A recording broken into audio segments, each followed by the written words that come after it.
সম্মানিত ভিউয়ার্স, আওয়ামী লীগের জন্ম হয়েছিল বেঈমানির মধ্য দিয়ে। আওয়ামী লীগের জন্ম হয়েছিল মির্জাফরি করে।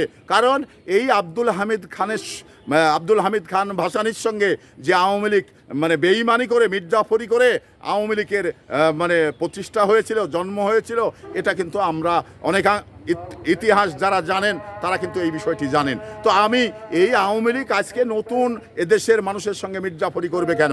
কারণ সেদিনই তো এই দলের জন্ম হওয়ার সময়ই তো তারা এই মির্জাফরি করে আজকে আওয়ামী লীগের জন্ম হয়েছে। তো সেই আওয়ামী লীগ বাংলাদেশের মানুষের সঙ্গে মির্জাফরি করবে না, ভালো কিছু করবে?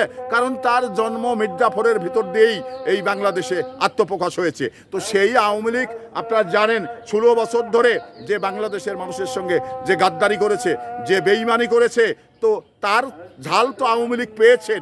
আজকে কিন্তু বাংলাদেশে সে টিকতে পারেনি হাসিনা, কারণ কলকাতায় পালিয়ে রয়েছে। তো যেখানে কলকাতায় পালিয়ে রয়েছে, তো সেই জায়গা থেকে আমি আওয়ামী লীগকে চ্যালেঞ্জ করলাম, হাসিনাকে চ্যালেঞ্জ করলাম, হাসিনা কিয়ামত পর্যন্তও যদি অপেক্ষা করে তাও এই বাংলাদেশের প্রধানমন্ত্রীর চেয়ারে আর কখনো বসতে পারবে না, বসবে না।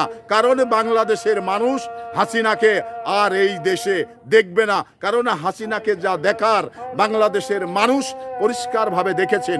তাই হাসিনাকে আর নতুনভাবে এই বাংলাদেশের মানুষ দেখার মতো কিছু নেই।